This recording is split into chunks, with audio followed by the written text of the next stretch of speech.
Rogers and Benning. We'll be back in 1 minute.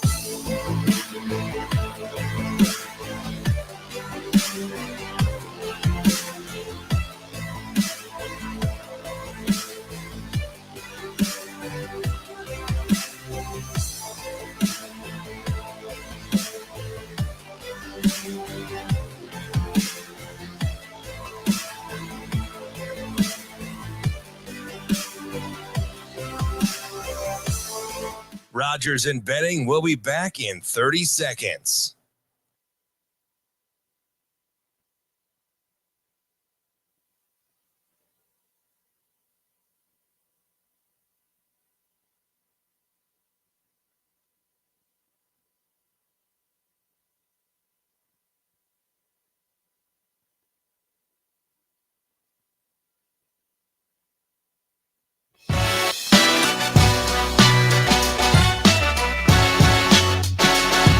Coffee and Cream on Hail Varsity Radio with Andrew Rogers and Damon Benning. Here with 11:17 to go. Suing, extra pivot, fade away, and it's off up. Patience that time by Suing. You talked about the points. Rojas calling for it. Reward that man. Reward him. Rojas and one.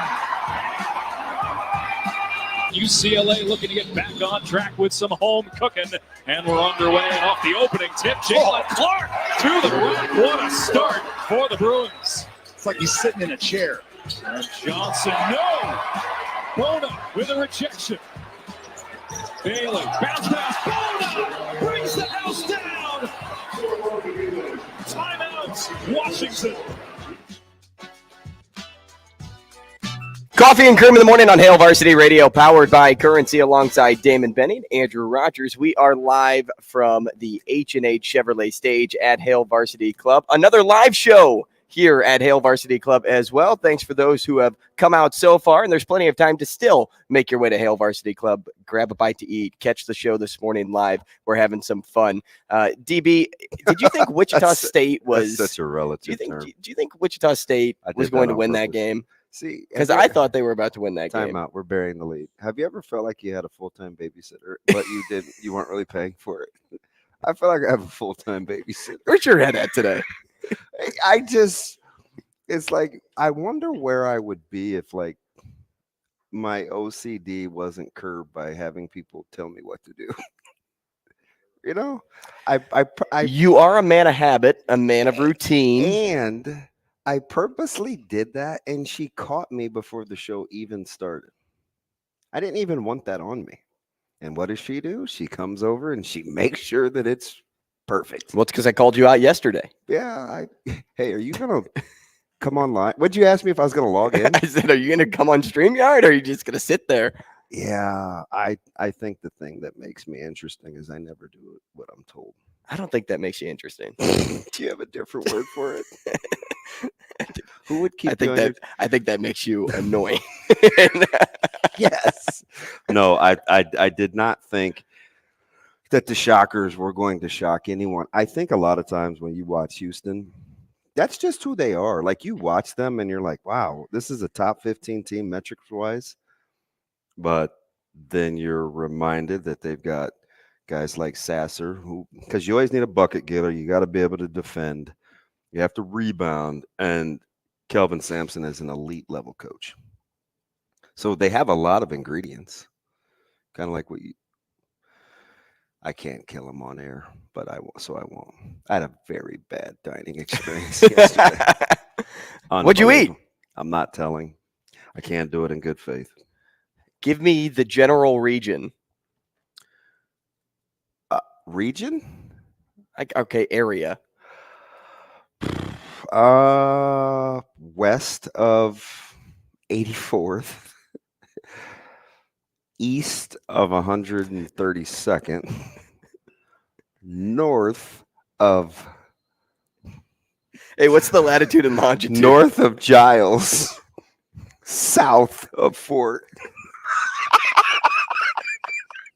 Google Maps? Yeah, about 236,000 different restaurants in between that area. Look at Head Mulati over there laughing at me. Head Mulati. Head Mulati got less body. It's my man. That's P Major. What's up, man? Good morning. Good morning. Florida Atlantic lost. I know you jinxed them. No, I didn't. Listen, I laughed the half that whole game. I was like, UAB was the favorite. I was like, that's the Andrew Rogers effect. He said it's FAU, the team. I looked at the line and I was like, yep, that's a sucker bet. And sure enough, it was. Well, good morning, Avery. How are you? We just say good morning. It's a live show, man. We can do this. I didn't say you couldn't. Well, you came at me. You shot me. You shot me. No, I didn't. Did everybody not see the Andrew Rogers death stare? Hey, do you want to go to the replay? Like, I can take it to New York. Hey, did I tell you about watching a high school game a couple weeks ago and a coach, I won't name him, like pretended to throw a challenge flag on a bad call? He picked up a towel on a block charge call, and it didn't have a ton of weight to it, so it kind of floated to the ground like right. if like you've a ever paper seen airplane. If you ever seen the plastic bag in American Beauty, it just kind of hung out in the air, and nobody said a word. I'm like, that's a technical, but that's a good coach, so they'll leave him alone. He's the Pat Beverly of coaches. Yeah, so like, I don't know, man. I just try to figure out like how to make sure that we're completely dialed in. But when you started talking about FAU, I thought to myself, that's a bad line. UAB was favored, a slight fave, a little bit of goodness on the money line. It's exactly how I felt when my man Vegas B. Edwards liked the Bucks. And listen, he's a tremendous capper. But 4 didn't seem right. I don't like it. I said, doesn't that line seem a little light to you? He's like, yeah, that's what I'm pouncing. And sure enough, the clip joint, which I like to call him, because as a Laker fan, you don't remotely like the Los Angeles Clippers. They're tenants in common. Get your own building, by the way. Just a 1-point victory. So FAU, short story long, is a recipe for disaster. Don't tell me that this is a jinx on my part. It would be a jinx if FAU was the favorite. If they were like a how are they favorite. A dog though? UAB is not a bad team. Better record, better strength of schedule. They just had a feeling. I got a feeling. Whenever Vegas does something like that, you know the ranked team is losing. Yeah. You just know. Yeah, I'm a big. I follow that trend quite a bit. Ranked versus unranked. Mm-hmm. Yeah. Hey, a good one too this weekend. Is it tomorrow? Gonzaga, St. Mary's. That'll be fun to watch too. St. Mary's looked like they were maybe looking ahead to Gonzaga last night. I mean, they kind of schlepped their way through, but San Francisco's, a quality program. I'm not mad. How did you by any chance tune into the Big Ten Network to watch Michigan State and Nebraska women's? Not the full game, man. But that fourth quarter seemed like an eternity. It was just frustrating. Frustrating or frustrating? Frustrating. Did my gum get in the way? This is going to be your Zoe impression. This is going to be a great Friday because the minute you remotely act like you want to go in, I'll bury you. You started it. Well, let's go. Giddy up, partner. No, so what was going on in that basketball game? I don't know. I got a lot of thoughts. I guess we'll have to compartmentalize this so we can have a show and stay on schedule because we haven't even set the lineup and we're 10 minutes in. Are we 10 minutes in? 7 minutes I wouldn't know because you didn't plug the clock in. Here we go again, just pointing fingers. Whose name comes first? Coffee. I guess it is me. Yeah, there you go. There you go. Contrary to popular belief. Yeah. Shane normally sets this up. Shane, where are you? Dude, this dude's walking around like a god-darn penguin, frozen, waddling around this morning in his hockey gear and his 1924 stocking cap. And I'm like, bro, it's like 81 degrees in here. What are you doing? I feel like a penguin. Exactly. It's cold over by the window. Try is. Sitting under this 90-mile-an-hour, 85-degree gale that's above our head. I thought heat rises. Yeah, last night. Or I shouldn't say last night. When yesterday you're built 3 feet from the ground, everything rises. Sorry about that. Yesterday, he's like having his hands to the sky. And the ceiling's like 16 feet. Like, how could you? You're nowhere near that. He's like, it's warm over here. No, it's not. How would you know? No, it's not. Sorry, Shane. Good morning. Good morning. Dude, he's on. Okay. So full disclosure. Let's hear it. I've only worked with Shane about 8 months. Yep. Just letting you know, those first couple of drops, when he's like quick like that, leave him alone because he's on his game. Well, you talk about poking the bear. No, I'm see. Shane's one of the But I've worst been bears around to him poke. long enough, so his responses to me early on, where he's quick like that, I'm gonna let him ride because he'll probably end up getting me because he controls all the buttons, and so I'm not playing that game with him today. All right, Shane, you win. We cool? It's not over. Yeah, it's not over. So, yeah, that just he proves just that it's won't. not He over. won't let it ride. We'll get into this in a few moments, but yesterday DB shot me a text and said, "Hey, let's go about naming our top 6 recruits, commits that made their way onto Nebraska's roster." Can we tease that? signing Because day. I need to figure out my last 2. Oh yeah, we can tease it for sure. Thanks. We got the sports 6-pack coming your way too. That's coming in the next segment. We have to make that in the next segment. So how much of a tease do you need? Like, you need 5 minutes? Do you need 30 seconds? I need one of those Nebraska brews. That's what we need. Oh yeah, the Acres Ale. That too. Did you finish that? Not all of it. I mean, he gave me a. Who were you, Shane? It was He all gave me a 12 ounce. It 12-pack. was all a 12. Oh, I meant the 12 ounces, not the 12 pack. Oh, okay. Yeah, I finished the drink, but I didn't finish the case. You know what my favorite thing about that was? You poured a beer in a clear plastic cup. So you could see the color of it. It makes a lot of sense. Tell me I'm wrong. Tell me, anybody here, tell me I'm wrong. I'm all about not using the dishwasher. And now, even though Kendall has crossover game, I'm gonna say this anyway. I think that's an ethnic thing. Because excuse you, Kendall, you with me? Hey, we wouldn't do that. Curiosity. What do you play beer pong with? Glasses? Because I don't.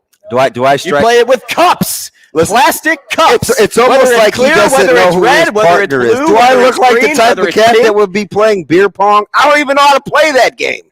You don't know how to play most games. Must be Friday.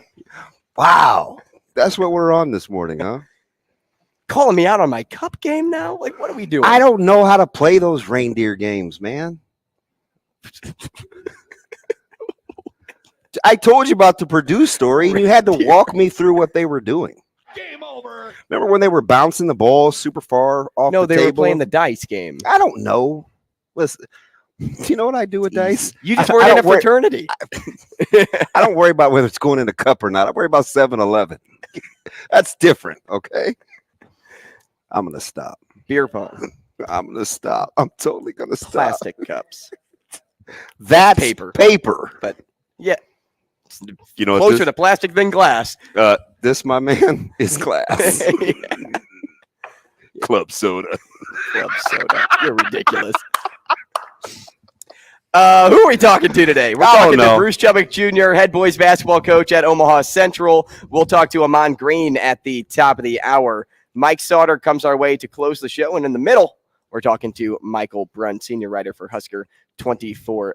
DB, let's get into it, though. Let's give our top 6 recruits because we have to. We don't have enough time unless you want to save the back end here. I'll give you this. We'll save the back end for Ahman's segment. We won't talk to Ahman the full time. We'll save the back end. I'm gonna pull out my handy dandy list because I got notes. Do you want to work backwards to front? Like, do you want to work 6 to 1, or would you rather work 1 to 6? Because I feel like where you're having trouble is in the 4, 5, 6 range. Well, yeah, because I didn't really set the criteria. So a sleeper, right? Because I wanted you to, and I like everybody does their Super 6, right? And we usually submit those, and Shafe collects the data, but Shafe's been preoccupied, full disclosure, obviously, with more important things to worry about. So I wanted to make sure that we had our own Super 6, but I am on the struggle bus more than normal with 4, 5, and 6. It's a good thing. It's a good thing you're on the struggle bus. But it's because I prefer to be I don't want to be like everybody else, but I may be overthinking this. I know Fields is safely in my top 3. I almost called him a sleeper because he was super under recruited. But I think people that watch the film know, like, he's a runner hitter. Like, something about him. I can't wait. Like, I can't wait to spend time with him. Spend time. No, I probably won't spend that much time with him, but I can't wait to watch his movements just to see if film lies, because it doesn't look like it does. He looks like a runner hitter. And I'm struggling with what to do with Malachi Coleman. Struggling. To keep him in or to leave him out? I look at ceiling, which is way high. Mm-hmm. And then I think, well, how good does he have to be to meet expectations? Because I feel like we did this with a guy by the name. Well, good morning. I even see you over there. She just kind of saunters in quietly. Shane's like, ooh. So as I feel like we did this with Marlon Lucky in 04, 05 or whatever, right? 5-star, kind of highly touted, got a lot of national run down the stretch. And he had like a pretty good career, and people kind of hate because he didn't. It's like the Reggie Bush factor. Reggie Bush wasn't a good pro. Really? Is it because he was the number 1 pick? Because he's a pretty good pro. 98% of people that play in the NFL would take Reggie Bush's career, but we pit it relative to what we expected. So I maybe overthought that a little. Mm-hmm. How's that for a T? Yeah. So do you want to hear my 1, 2, 3? I will take your 1, 2, 3. My 1, 2, 3. Coming in at 1 for me is Gunner. Really? And the reason is it Gatula, right? Yeah. The reason Gatula comes in at 1 for me is because that might be the most unbelievable number 1 pick I have ever heard, and no one in this state will agree with you. So offensive line was obviously the biggest need for this group coming in from last season. A priority for this team. Regardless of what Raiola says, you need to build competition in that room. Mm-hmm. So having a guy like him, a younger athlete that could spark that competition, now you're starting to make guys fight for spots. He's the reason he's my number 1. You should have excuse me. You should have made him your sleeper. No, my sleeper's also an offensive lineman, probably going to play defensive line. But the reason I have him at number 1 is I really love his footwork on the outside. Yeah. And I watched his tape against Maverick Noonan, and I mean, it was more times than not he was winning that battle. Okay. My number 1 was Riley Van Poppel. It's a good one. I think when I look at what we need, what he is, what he could be, I went with, are we calling him like RVP? I feel people are calling him RVP. Is RVP a little too cool for a guy that hasn't done anything yet? Because I don't want to be that guy either. Oh, man, DB was on the hype train. Choo-choo. Gave him a nickname. But I'm give everybody a nickname. Yeah, but I don't think RVP is like creative. It's his initials. Oh, really? Riley Van Poppel. Oh, RVP. Okay. Listen, you guys see what's going on, right? I'm usually the guy that gets blamed, but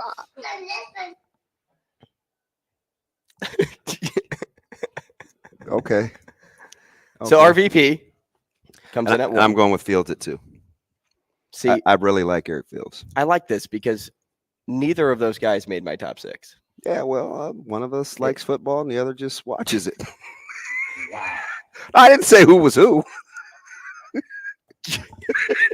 We can assume. Shots fired. Malachi comes in at 2 for me. I like that. Malachi, for so many reasons, lands at 2. I mean, his character is his number 1 feature. Yeah. It bleeds into his game. When he doesn't have a big game, he owns it. Like I've seen him do that numerous times, and he believes he has to be the best and have the biggest game every time he steps on the football field. I love that mindset there. He's gone through so much as a person off the field too. Not to say that other people haven't, but he has matured so quickly as a human being, and then he's carried over everything that he's learned in life to football. Tall, long, physical, ball-winning ability on offense. He's got breakaway speed for his size. The physical tools are there. What he needs is he needs some meat on his bones. And I think Corey Campbell is going to do a lot of good for this program in regards to getting guys to the right size. And there's some other guys that I have listed here that need that extra muscle, that extra amount of weight to make them comparable to other guys in college football. Yeah, it's funny. Real quick, and we'll split just so on the back end we can keep talking. Corey Campbell is a guy that comes. So, I ask a lot of questions and, hey, how do you feel? What do you think? Corey Campbell is a guy, and Coach Rule spent quite a bit of time talking about him yesterday about, guys that you spend time with. He went into the story how he doesn't know much about strength and conditioning, and he always wants to be on the cutting edge and what your body types are and how you're supposed to be and what he wants you to look like, and how he noticed already some guys changing physically. Campbell's a guy so far that I didn't think a couple of players were going to make it another 2 weeks. They're just now starting to get acclimated to his rigor, because remember, Coach Rule tells you everything you need to hear if you just listen. And what he said was he can hold you accountable and be demanding, but still be an advocate. And when I hear that, I'm like, yeah, those guys in the weight room that run the weight room, that set the tone, those are the guys that got to be the tail kickers, because they have the strength and conditioning staff has you more than anyone else. And they're the smartest guys in the room 99% of the time. So when you're the smartest guy in the room, you have to be careful that you're really, really good, because who's going to check you? Who's going to check the strength and conditioning guy? You want to tell me about periodic rest and muscle mass and recovery and, saliva tests, and like, that's way above my pay grade. So when Coach Rule says, hey, I don't know anything about strength and conditioning, that's why I need to surround myself with experts. Right. Those guys, there's a lot of trust in those guys and gals that are in the strength and conditioning and nutrition. So he's very, very integral to what they want to do. But coming in at number 3 for me is We're Coming to America. I'm going with Prince. I love his tape. I think he's in a position of need where you have to be able to get after the passer. He's got a good body type, and I think he's just getting started. His size is perfect for an edge rusher, for one. Another guy that I think needs to add a little more muscle to his game, because he is so quick. He can get off the line of scrimmage really well and beat his linemen, but him and Cameron Lenhart are interchangeable for me at 3 and 4. You like Cam? Yeah, I like both of them, and I have them at 3 and 4 for a reason, because I don't know if Prince would supersede Lenhart, in my opinion, if he had a little more size to him. But until then, I gave Cam the 3. Cam, he's a good combo for the 3-3-5-2, because he can play on the line, in the middle of the line, or he can come off the edge. And a lot of his high school tape showed that. So I think he offers some good flexibility for Tony White's defense in regards to that. A jack of all trade. Yep. How much do you feel like you would be able to project if you knew exactly what that front was going to look like? Do you feel better? Because I'm not.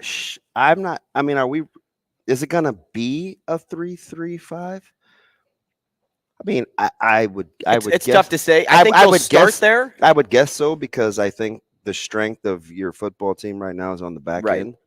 I think they'll start there, and then we'll see how they alter it as the game goes on. If there's going to be 5, I would imagine you put those guys in the secondary, which is why I can't wait to talk to a guy like Kobe Bretz, who's coming to see me tomorrow So I get a chance to spend some time and see what's going on in the secondary. One of my favorites. Hey, our poll question of the day. I think we all know Malice in the Palace is one of the best brawls in all of sports. It probably would have gotten the most votes. But what brawl comes in second on the list? I don't know if you saw the one on the court in the NBA last night. Is it Garrett versus Rudolph? Is it KU K-State college basketball? Yankees Boston ALCS game 3?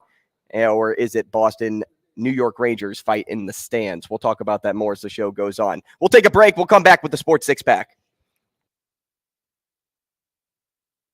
Rogers and Benning will be back in 5 minutes.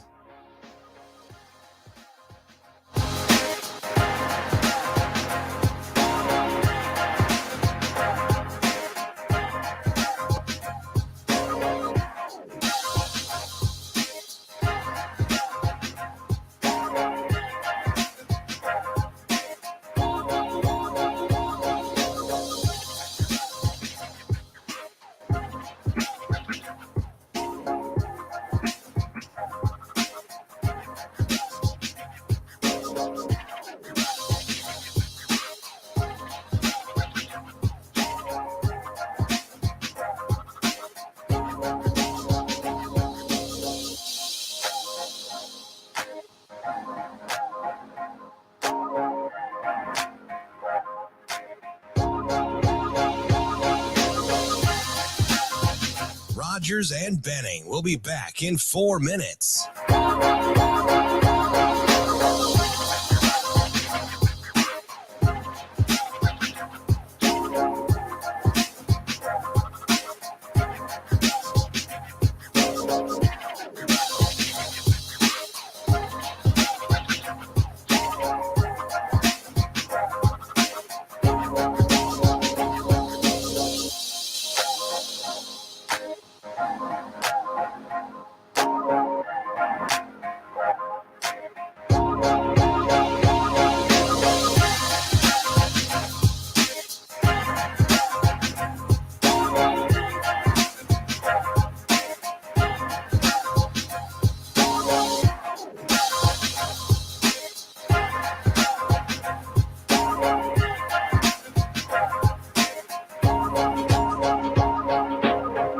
Rogers and Benning will be back in 3 minutes.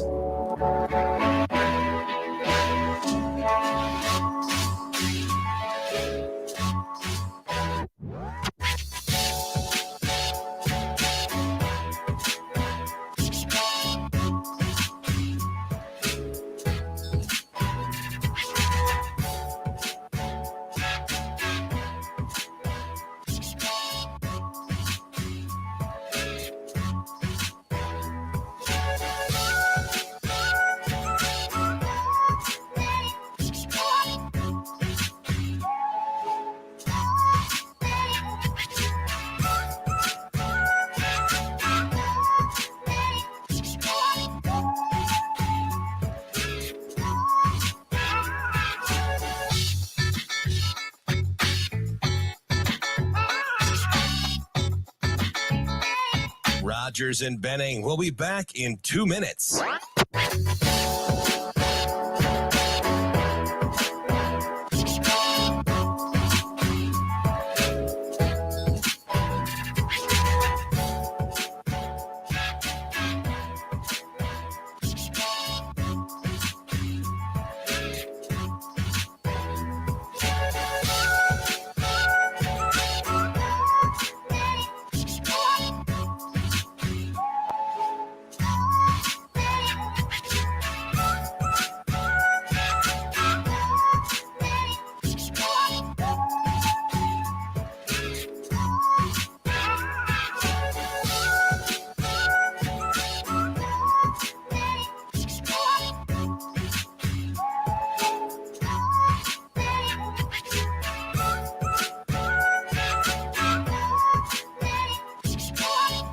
Rogers and Benning will be back in 1 minute.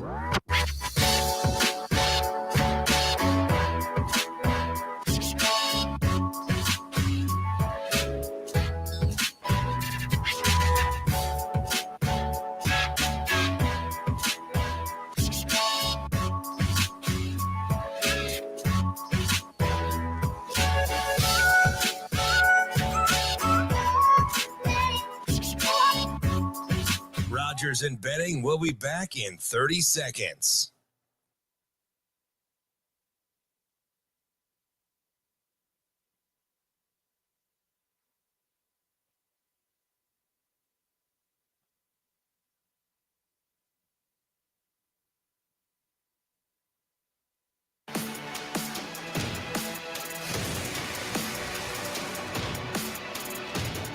Coffee and Cream with Rogers and Benning on Hail Varsity Radio. Good morning, Friday morning here on Coffee and Cream in the morning on Hail Varsity Radio, powered by Currency. He's Damon Benning. I'm Andrew Rogers, and we are live from the H&H Chevrolet stage at Hail Varsity Club. 590 ESPN Omaha, 1480 ESPN Lincoln. We're live on Twitter. We're live on YouTube. We were just live on TikTok, but we took a short break. We will get back to our rankings, and DB and I talked a little bit during the break about the difference in ours, and let's just say we analyzed the game differently. I would maybe trust DB more than I would trust me. But you know what? When I'm right, I'm going to be on a throne. Yeah, Michigan Lance one time called in and he said, DB, when you're right, you're right. When you're wrong, you are dead wrong. Yeah, it's probably going to be me in certain instances. That's about how it is. We'll touch up on our final 4, 5, and 6 in those rankings and then toss our sleeper out there as well after we talk to Ahman Green at the 8 o'clock hour. Should we do the six-pack? Time now for the Sports Six-Pack on Coffee and Cream with Andrew Rogers and Damon Benning. Presented by Zipline Brewing Company. You've got that right. Zipline tossed us some beers, too, the other day. Gave us 4 packs, and the dear old Nebraska brew, the red one, I'm trying to get, because you may not know names, DB, the one that was red. I love it. I love low-key, passive-aggressive, low-key, having my hand held. I love it. Drink. Sports Six-Pack presented by Zipline Brewing Company. Shaner's got your questions over there. Shane, kick us off. Question number 1. How is the current Husker staff approaching strength and conditioning, and what are some of the different philosophies that go into it? This was a question from Twitter last night, and you kind of touched on it a little bit in the first segment. Twitter. So from what I can gather so far, it's a lot about explosive. So a lot of times there's different philosophies. I'm trying to answer this quickly, but there's a lot to it. Sometimes it's about putting on mass and then tearing down and then working on explosion. And as you ramp up closer to the season, like there's usually kind of these blueprints and set patterns. I think for Nebraska right now, it is trying to accomplish a couple of things at once, getting the body types right in terms of lean muscle mass while remaining explosive. They're learning some new lifts. They're learning a few new techniques. And so I think the teaching mechanism is still in play, but right now it's about adjusting the body types before they narrow it down to get specific. And as Corey Campbell, as a person, one word to describe him is demanding. And I've heard that from Coach Rule. I've heard that from former players. I heard that from Brian Burns the other day on Twitter, talking about Corey Campbell as a strength coach. He pushes guys to reach their goals. He will never leave their corner. He's high energy, a consistent guy, and he's going to make you work. Yeah. So the program's putting emphasis on those things. Question number 2. Why do you think so many reporters and analysts are so critical of Trey Palmer still to this day? Because he played at Nebraska. That's the answer to that question. That's what there's this point of view from people that are either unfamiliar with Nebraska or just dislike the program entirely to think that because fans here are so passionate about their team and believe that they're the best ever to walk this earth, that they can't actually be the best ever to walk this earth. Yeah, I don't know. I think the production, like there's always 2 ways to look at evaluation. You want the tape to validate what you see in person, or does what you see in person validate the tape? And I think with Trey Palmer, so far, at least at the Senior Bowl, what they've seen in person hasn't necessarily justified what they've seen on tape. Now, I think he's had a good last day, especially the one-on-ones versus guys like Riley Moss that give him a good look, because I think Riley Moss is He's certainly going inside the first 3 rounds. I could see him getting into the second round. So that's a quality corner that he's working with. But I think when you hear the legendary stories about his long speed and 4.3 this, sometimes it doesn't translate in terms of what they've seen this early. So I think he's garnering a little bit of criticism. But I think it's kind of what I talked about with Malachi Coleman.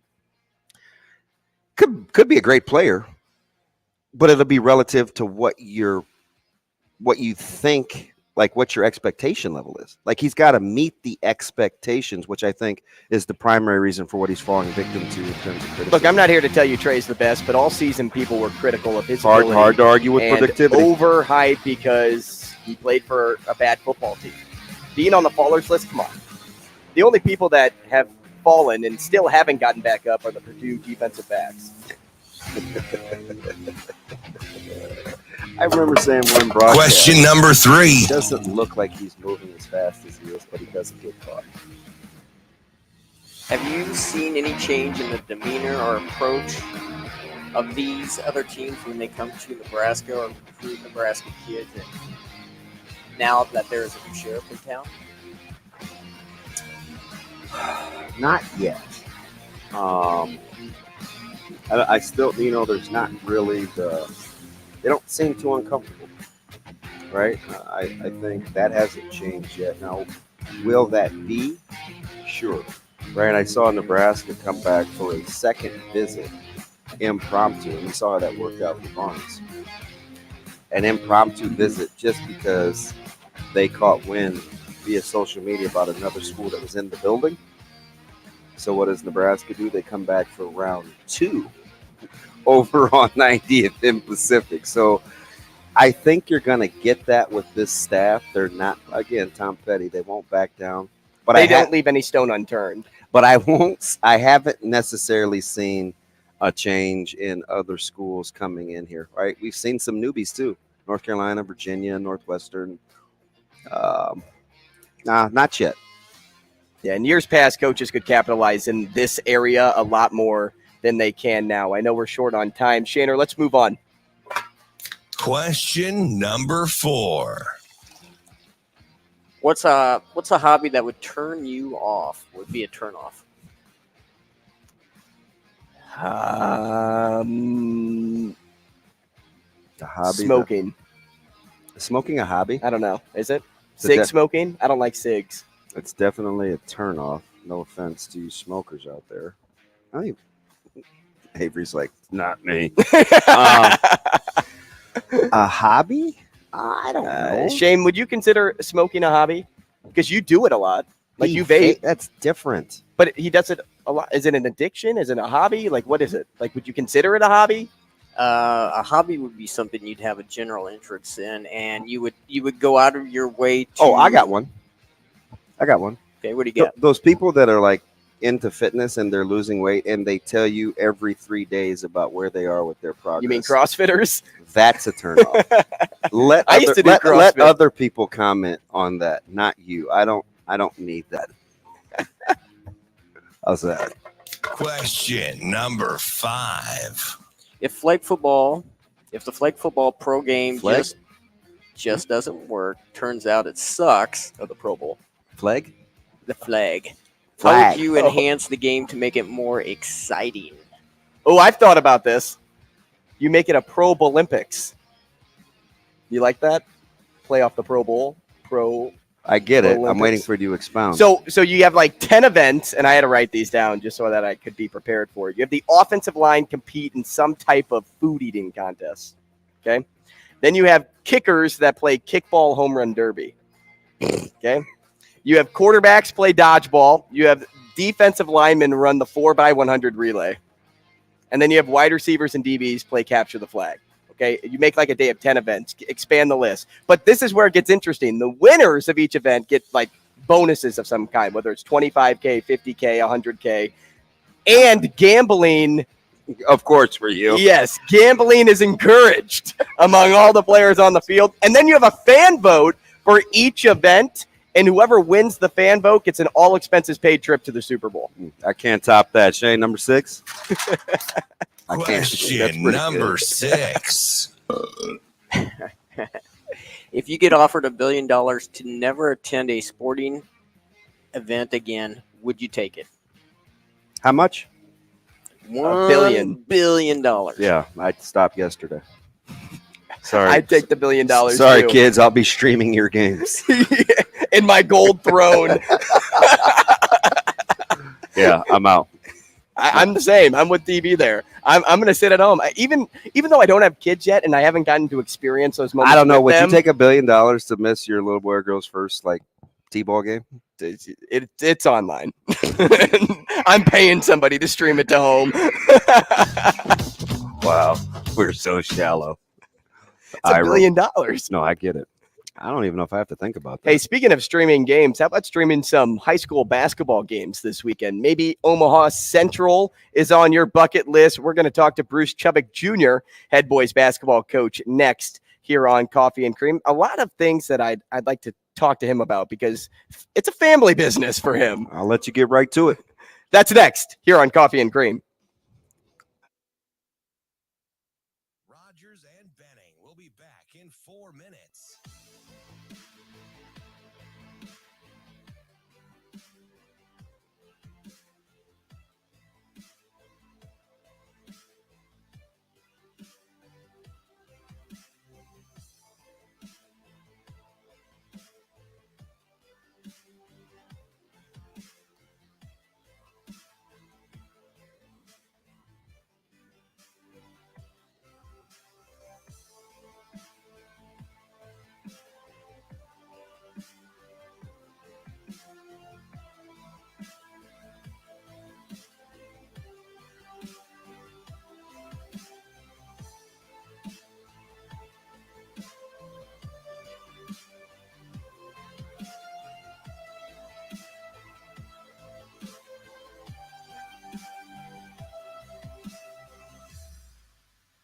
Rogers and Benning will be back in 3 minutes.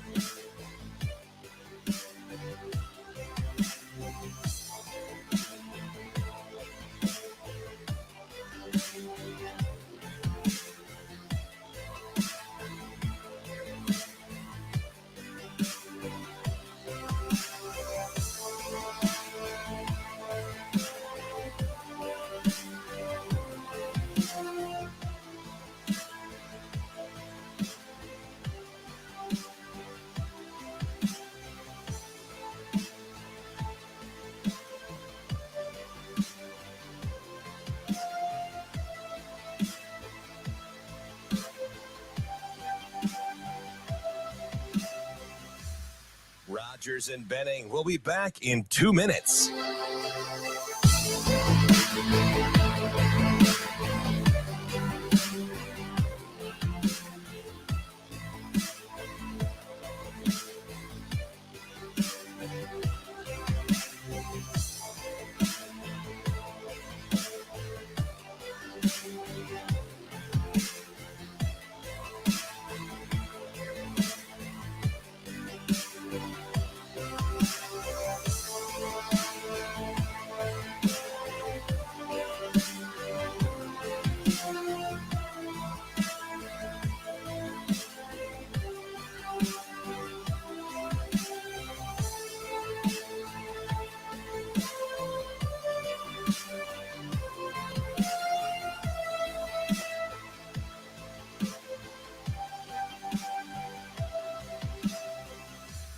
Rogers and Benning will be back in 1 minute.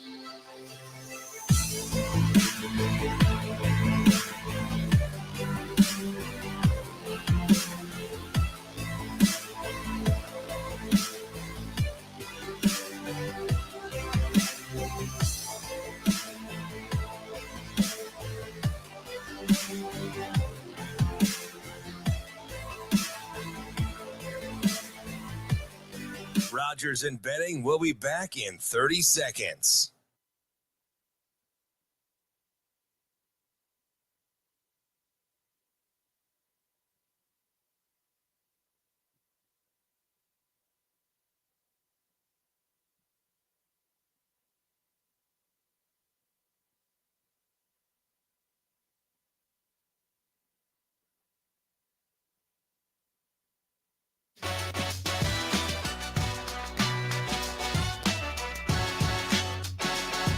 Coffee and Cream with Rogers and Benning on Hail Varsity Radio. Hey, in a few moments, we'll talk to Bruce Chubick Jr., head boys basketball coach at Omaha Central. At 8 o'clock, we're talking to Ahman Green. In his Twitter bio, NFL legend. I love how he gave himself that own tag. Self-gloss. Some NFL legend, head coach, gamer, and host. I'm excited to talk to him about his gaming ability. You know, that was kind of a soft spot. How about, like, most people when they get AG, it's like, we're talking either football, comic books, Batman. He's a heck of a gamer. Your very first question to me was, we need to figure out what games he likes. I like the game. I was like, hey, do you remember what they are? Who says that? Do you remember because you gave me 3 games. Madden. NBA 2K. Correct. And then it was like a Valorant. Yeah, Valorant. I've never played that one. And there's one in the middle. Because I'm remembering the text in my head. What was in between Madden and NBA 2K? I thought there were only 3. There's 4. So should I look it up? Isn't it weird how my mind works? It is. You remember. And I'm memorizing it based on how it looked on my text. Mm-hmm. And it was Halo. Oh, Halo. And where does Halo reside? In between? Madden and NBA 2K. I knew there was a word in between there. Unbelievable. We're talking to Michael Bruntz at 8:30, and then we'll end the show, as we always do on a Friday, with Mike Sautter. Our poll question of the day, if you want to go take a vote on that, it's at H Varsity Radio. Was, outside of Malice in the Palace, what would you say comes in second for best brawl in sports? I only gave 4 options. I know there's plenty others out there, but there's Garrett Rudolph is what I gave, KU, K-State, college basketball, the Yankees, Boston, ALCS Game 3, and New York Rangers, Boston Bruins fight that ended up going into the stands. So if you want to vote on that, go there, and we'll touch on that a little bit more later on in the show. Let's go to line 1 right now. Bruce Chubick Jr. on with us. He's the head boys basketball coach at Omaha Central. Bruce, good morning. Good morning. What's going on? Coach, how are you, man? Good to talk to you. Yeah, good to talk to you guys, too. Hey, Coach, former assistant at Omaha South, won 2 state titles there. Your dad was the head coach. Now roles are reversed. You're the head coach, and your dad's playing assistant. How much of a role model is he to you? And, what have you learned just by having him as a resource all of these years? Well, obviously most of what I've learned from him. He's been the most influential piece on my basketball philosophy my whole life, really. So, a lot of where I come from on what I think and what I want to do comes from what I've learned from him. So, he's kind of taken the role on of offensive coordinator, and I'm on the defensive side of it. And he's loving it because he said, all these years I've been the guy working on the defense, and now I get to concentrate on the offense. This is fun. Coach, it's interesting. Obviously I follow it close. And just watching your schedule, you're right there, and it has been tough. And I don't know, like, if you believe in, good losses or bad losses, but your laundry list of losses, and there's still only the 6, are pretty good, right? Bellevue West, East, Millard North, Gretna. Those are the who's who. Early on, as this season started, as you kind of wind up getting ready to be seeded for districts, do you like the way that the schedule has broken out? I do, because we got challenged early, and I felt like you said, we were able to compete in those games with the exception of Bellevue West. Obviously, a lot of people they've done that to a lot of people. With them. Right. But that's not much consolation. And to answer your question, no, you never are going to look at losses and go, oh, that's a good loss.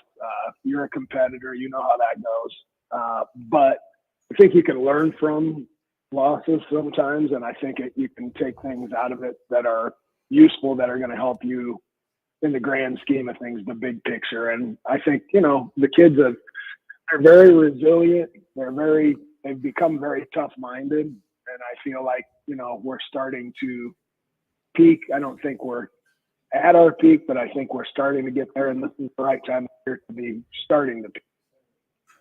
Coach, you're a better man than me, probably DB as well. And here's why. I was talking to DB after the show yesterday, and, I don't know if I could ever coach for a rival. I asked DB, I said, DB, if you were the coach at Nebraska, could you coach at Iowa? There was no hesitation before he said no. And then he's like, well, what about you? Cardinal fan, could you coach for the Cubs? I'm like, probably not. Yet here we are. You're doing exactly that. Was that, internally tough for you, or did you look at that opportunity as something that could be great for you because maybe it allowed you to create your own destiny at that point rather than follow in your father's footsteps? I think it was a little bit of that. I think it was a little bit of just wanting to go somewhere where it wasn't like, oh, you just followed your dad, but it was more just a change in the dynamics at South caused me to look outside, and I want to stay in the city. I like being coaching at the city schools, and Central, obviously with the history and all Coach Behrens was able to do here was, it's a challenge. You're going to walk into big footsteps either way in that situation. But the rivalry thing, I thought for, about 5 minutes about it.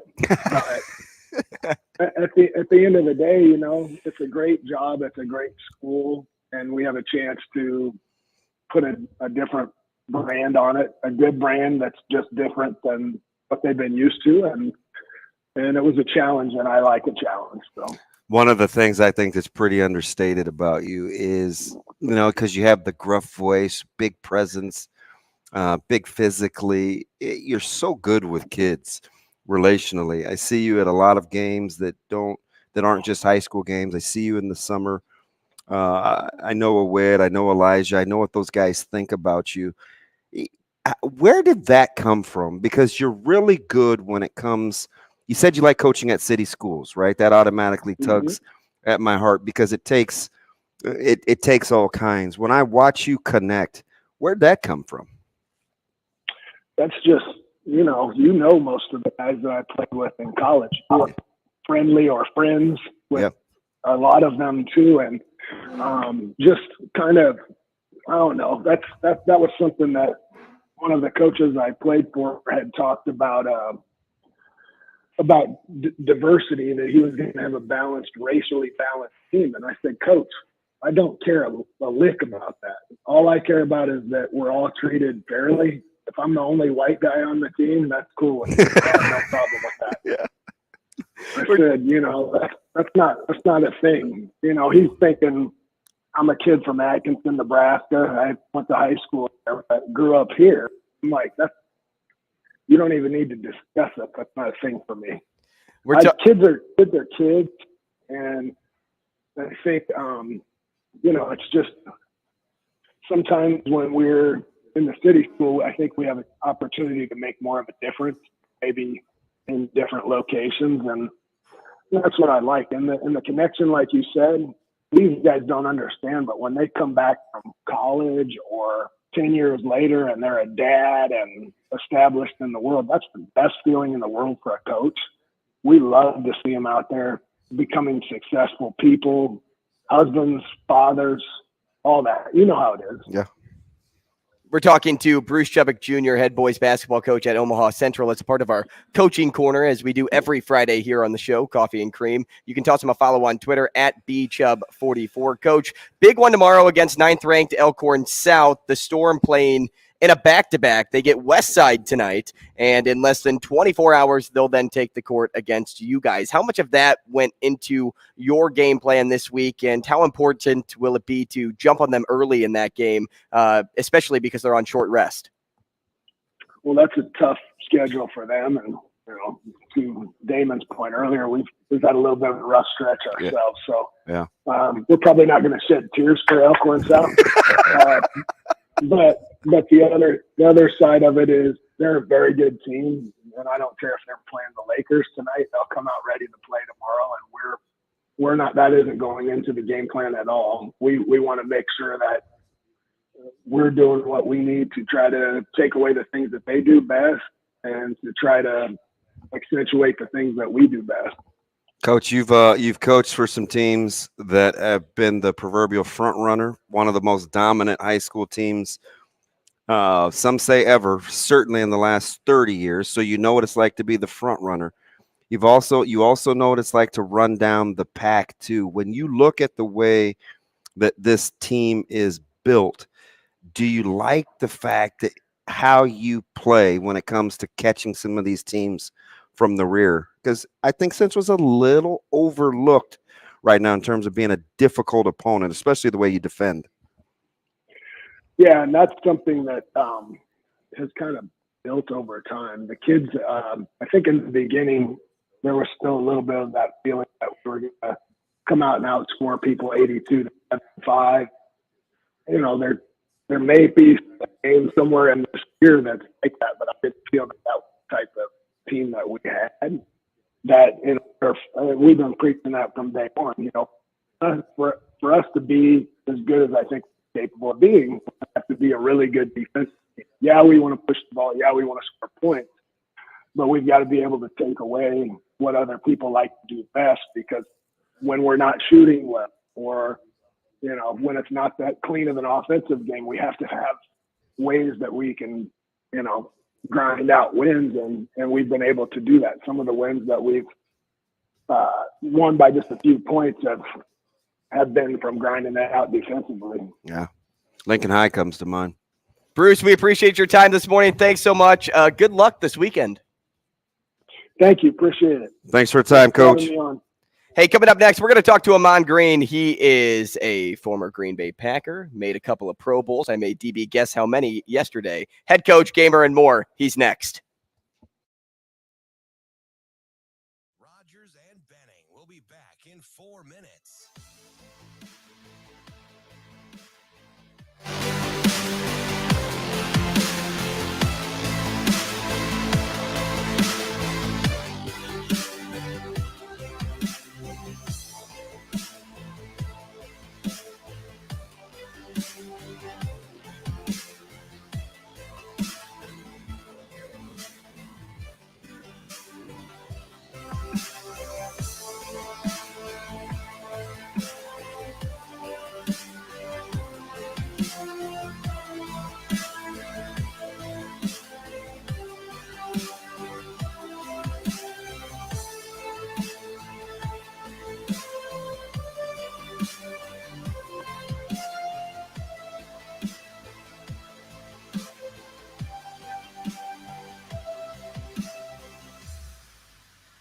Rogers and Benning will be back in 3 minutes.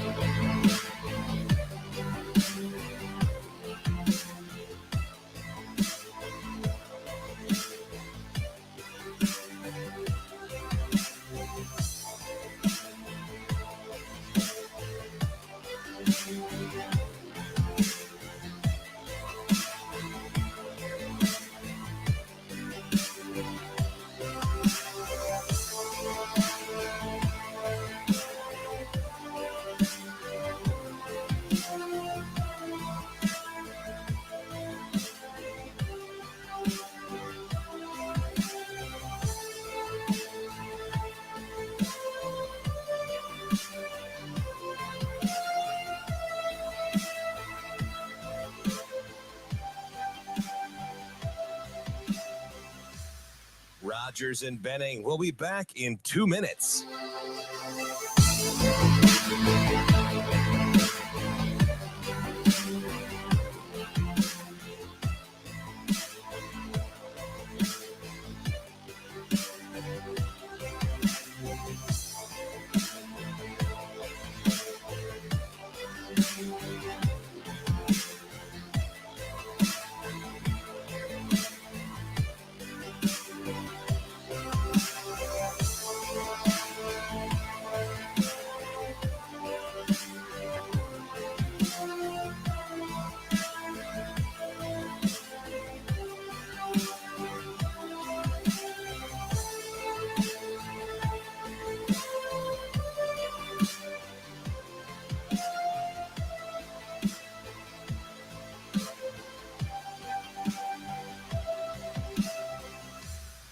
Rogers and Benning. We'll be back in 1 minute.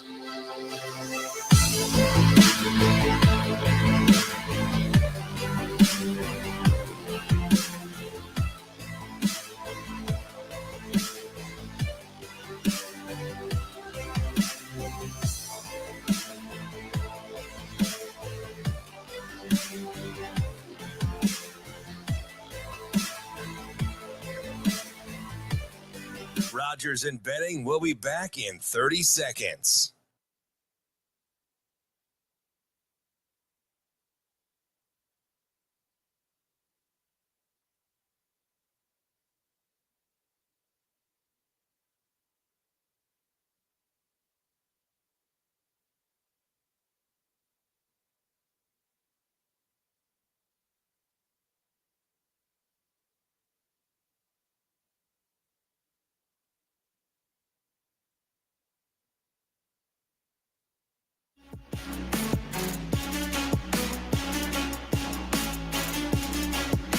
Coffee and Cream on Hail Varsity Radio with Andrew Rogers and Damon Benning.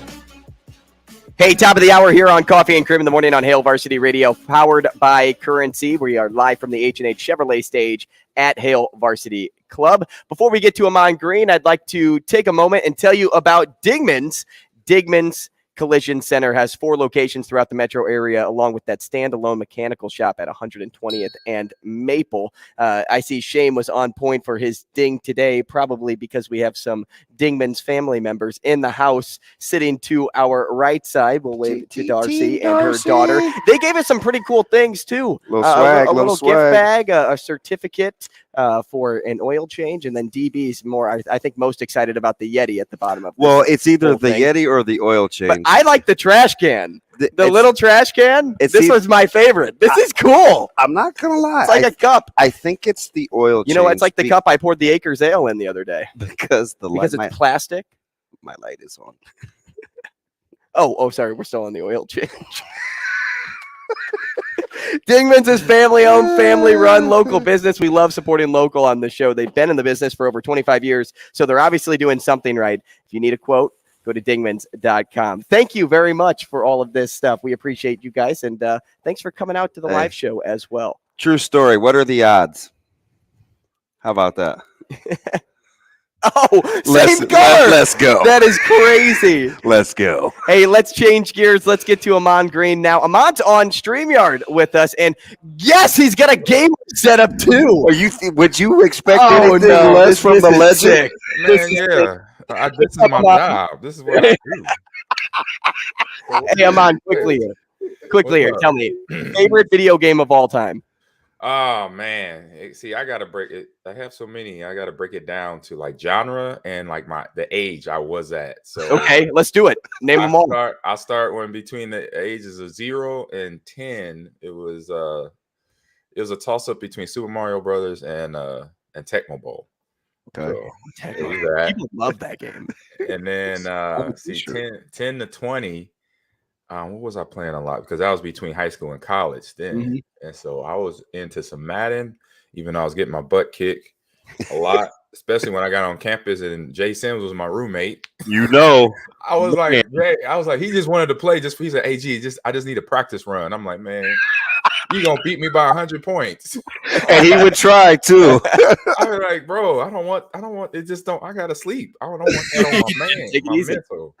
You know, so I would say between Madden and Tekken in those years, and then see once I got pro, so 20 to 30, I'll say 20 to now is like Halo. It's pretty much Halo and Madden, and I've been playing some more 2K too because and Mike Demp says what's up, DB. Oh, tell Dimps what's good. Yeah, that's who I'm staying with right now. So we've been playing 2K. And he's got my game to the point. It's not the normal basketball game where you try to pass it around 3 times before you go to the hoop.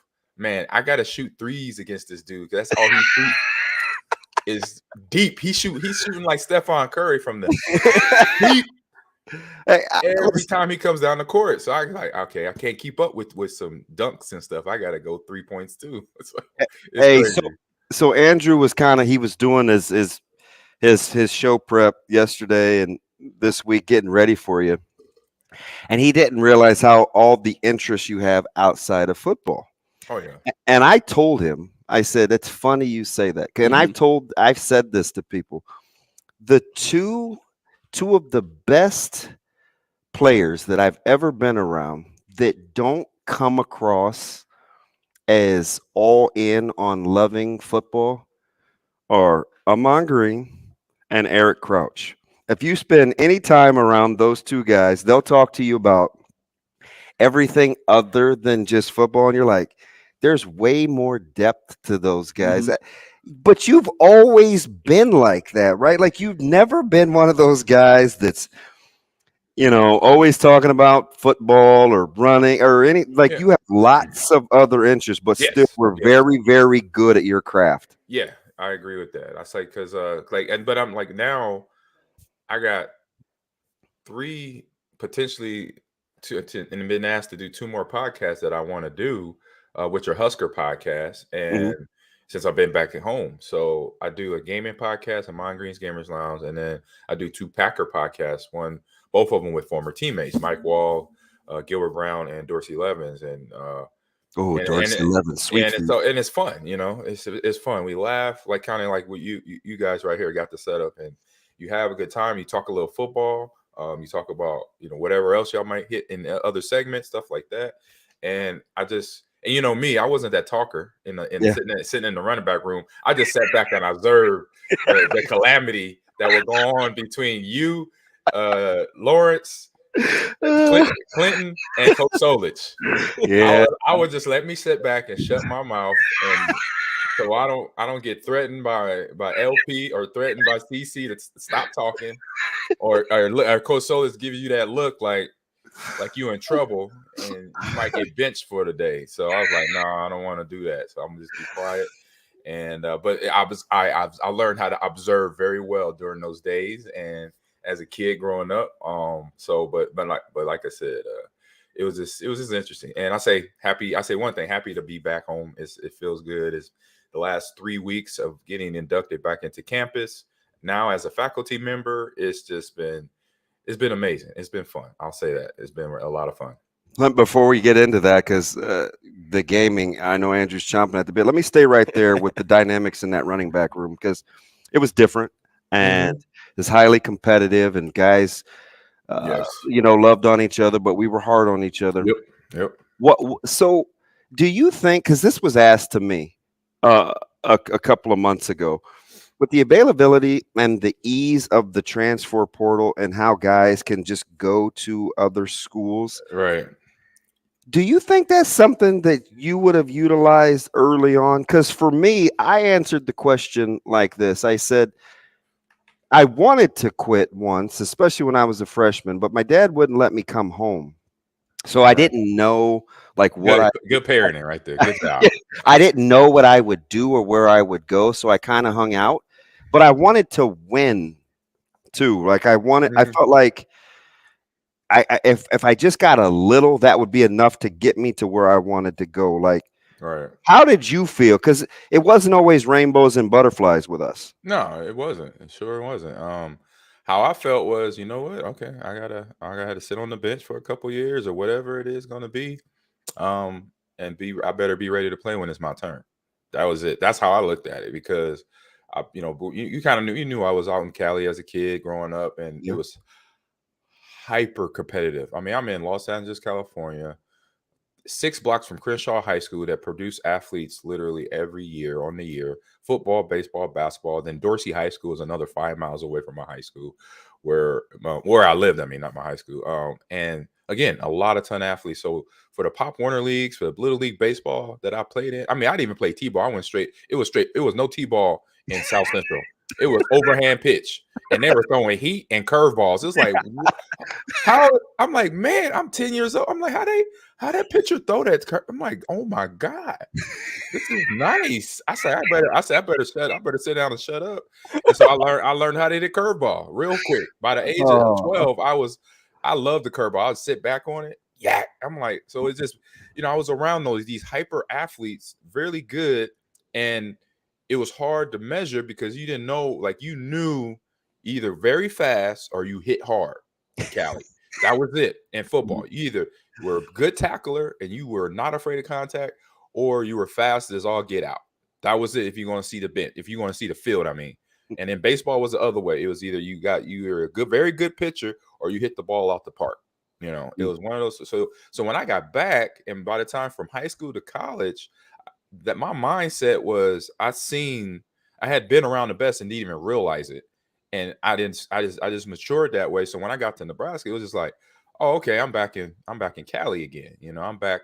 I got LP, I got you, I got J Sims, I got CC. I'm like, I got all these top end athletes. I'm like, well, I'll just wait around, make sure I know my playbook, and then when my time comes, I better be ready. Because, you know, I remember my mom and dad, when we met with Coach Osborne for the first time, he was at the house on my senior year at Central, and my dad asked him, "Will my son get a chance to play? That's all I want."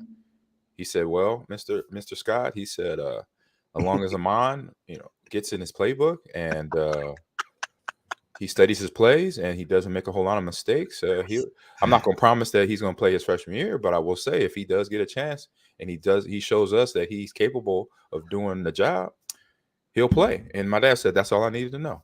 You know, that's his cadence too. That's his. I've been doing that conversation for like 20 years, DB. So I know, and it's like when he would talk, it was like Morgan Freeman talking. You know how you hear Morgan Freeman in the background and does a voiceover for any movie out there? That was T.O. I'm surprised he didn't go into that business, man. He could have been the best voiceover actor ever, along with Morgan Freeman. Oh, hey, Ahman, you know, for you, you probably did a lot of trash talking whenever you played. Zero. No, you probably did a lot when you went to the NFL, and no trash talking. Tell me how trash talking though could carry over to maybe video games for you. Oh well, like do you ever talk a lot of trash? No, DB knows that. I say nothing. I say nothing, and it was lessons. I mean, I already knew this because my two older brothers, Jerry and Nikki, they taught me as I think I was not even 5 years old. They was like, when I got right before I started playing football, I played flag football when I was 6, and I remember them telling me, you know, over the phone. They call me, "I heard, you know, Mom signed you up for football, so for flag football this year. Boy, don't be talking trash." And this was just flag, so it wasn't even contact yet. And so they're just getting me ready. And so I learned then, okay? But then when I get to Lincoln with these knuckleheads in the room, man, between DB, oh man, and LP, like, okay, it was DB, LP, Jason, like I said. I say these not the only guys in the room. We got some, you know, Steve Raymond and a few other guys. Brian Schuster, Todd Euler. Who could hold Schuster could hold his own. Yeah, he could trash talk. So right before meetings would start with our individual meetings with Coach Solich, like, so he's out doing whatever he's doing to prepare for our meeting. So we get in the room, and that's when the shagoolery would start, you know. And whatever. So I'm, like I said, I'm just observing. I'm just a fly on the wall. Oh boy. And I come in the room, and they already at it, and because they've been hanging out with each other all weekend, and David LP probably took a couple L's in Madden, and CC is like, "Man, I don't even play that game. The game is stupid." And DB is like, I'm the best in the room. It doesn't shock you. I'm the best in the room. And then Jay Sims is just sitting back laughing. He's like, he's like, "Yeah, okay, whatever." He said, "But what about when I put 50 on you, a DB?" I'm like, "Dang." I'm like, "God, no." He said, "Well, what happened was," I'm like, "Okay, I know where that goes after that." So it was fun. It was interesting. Like, once the season started, once we got out of training camp, man, it was the pleasure of the week coming into meetings. If it wasn't Oklahoma week or some serious game, when it was the Monday and Tuesday meetings, when we could still feel our bodies. You know, we weren't numb yet from all the physicality. That room was fun. It was an interesting room, and that conversation was mostly Madden. Every now and then, what was it? NBA Live on EA was out. Live was out, and then you know, you played against other guys like TV. And TV, we talked about this. I just saw him over the summer. He would, Tony Veland. He would cover his hands with the Nintendo controller like this. Yeah, so you couldn't see what plays that he was picking. Yeah, it was Tecmo Bowl too. I've done it before. Yeah, he was really good at that. Yeah, I saw you click that play. Yeah, so he covered up and he did that. It was just to hear that stuff and to know these guys like that, it was just like, hey, we good. You know, we got a good group. Hey, you gotta have thick skin. You gotta have thick skin. Yeah. Be ready to go though. So do you remember when Lawrence put on Coach Solich's coat that was hanging on the door and pretended to be Coach? He did that multiple times. He just didn't do that one time. He did that a few times, and I think the one time he put it on, and it was like just as he put it on, Coach Solis walked in the door, and he sat down in the seat with the jacket on, and we were all there losing it. Really, you know, DV's laughing like he's laughing right now. CC is just shaking his head like, and I'm in the back. I'm like, I don't know. Are we all gonna get in trouble for this? Ahman is like, hey, that's them. He's such a good kid. He was the only good one. You separate the room. Ahman's all by himself on the right, and everybody else is on the left. Sort of good behavior. I'm like, man, are we about to get it? All of us is about to get it. And Coach Solis sits down. He's looking at us like, why everybody laughing? And then he looks and he takes a double take. He looks over at LP. He's like, take off the jacket. Looked like a cutoff on LP. Yeah, the sleeves were like up to here. It was like up to here. Like, was he built like a stop sign? Oh yeah, Coach Solis he's like Shane size, but he was yoked. Yeah, he was yoked. I tried to do a push-up contest with him. He beat me. Yeah, he was the real deal. He was always working out. We're talking to Ahman Green. In your bio, NFL legend, it says. I love that. Mm-hmm. Head coach, gamer, and host Ahman Green 30 on Twitter. Ahman, also a big comic book guy. I know a lot of people pick your brain about your love and infatuation for Batman. Yeah. And you have a Batman tattoo, if I'm correct. Yep, it's on my leg. Right, man. Maybe a question that may be a little more off ball because I feel like we he showed you his tattoo. You guys are officially boys now. Look at this. I feel like and in Batman pajamas. I see the bottoms.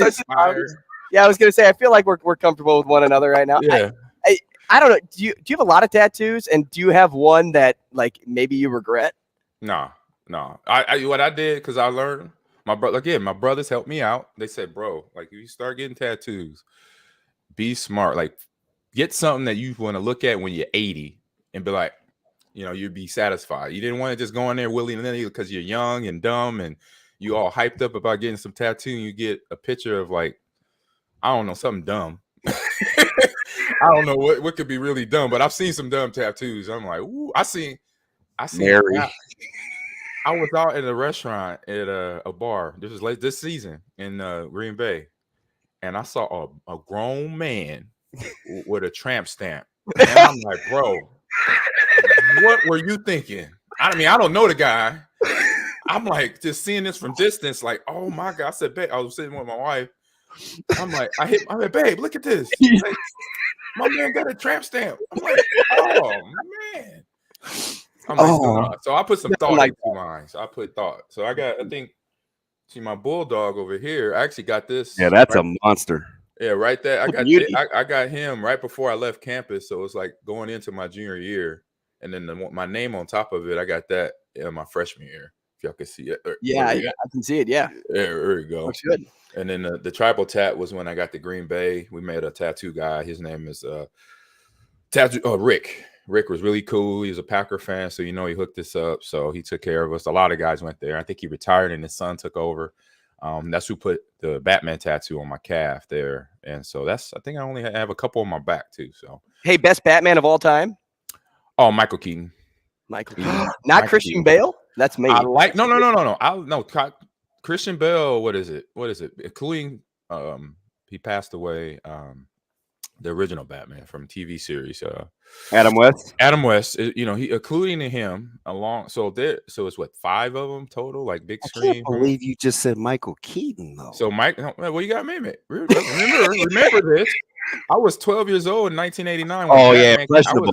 I was impressionable. So I was impressed, but was a little comical with the syndicated Batman series with Adam West because I'm like, Batman looks kind of like soft in the muscle tone, man. As a kid, I'm like, because I was watching Arnold Schwarzenegger on Commando and Terminator, and so I knew what working out looked like for acting. And I'm like, Adam West not hitting the weight room, man. But these shows are hilarious. I like these shows, the Bam Splat Boom, and Burt Ward with the the off the cuff nursery rhyme, holy rusted metal Batman. I'm like, oh dear God, this is hilarious. So that got me started, but then, like I said, I didn't quite fall in love with it. But then when I saw Michael Keaton, Kim Basinger, Prince did the soundtrack of that movie, Tim Burton was the director, Robert Wall was the co-star, and oh man, that was awesome. And then so that's one, and then Adam West, and then Christian Bale is my right after Adam. Michael Keaton is Christian Bale for me, and then I'll say Ben, because George and Val, I don't know what they were doing either. I blame it. See, I never met them. So what I've been saying about Christian and or Val Kilmer and George Clooney when they did their roles, I said it was all the director's fault, potentially, because you have to direct the actor into saying, hey, this is Batman, this is who he is, study it, here's all the material, watch movies, read the comic books. Maybe that director's didn't do that, so I give him the benefit of the doubt because I haven't met him. I don't want to judge an actor on their acting skills because I tried, but it didn't work out, so I'm good. As we've been thoroughly entertained by a streaming legend right now, Ahman Green. I got to get into this. You joked with me talking about the best interviews. This one may be the best interview. Easy going.